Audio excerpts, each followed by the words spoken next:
As you can see, totoo yung lemon, tama?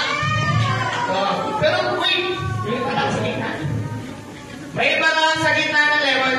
Sa gitna?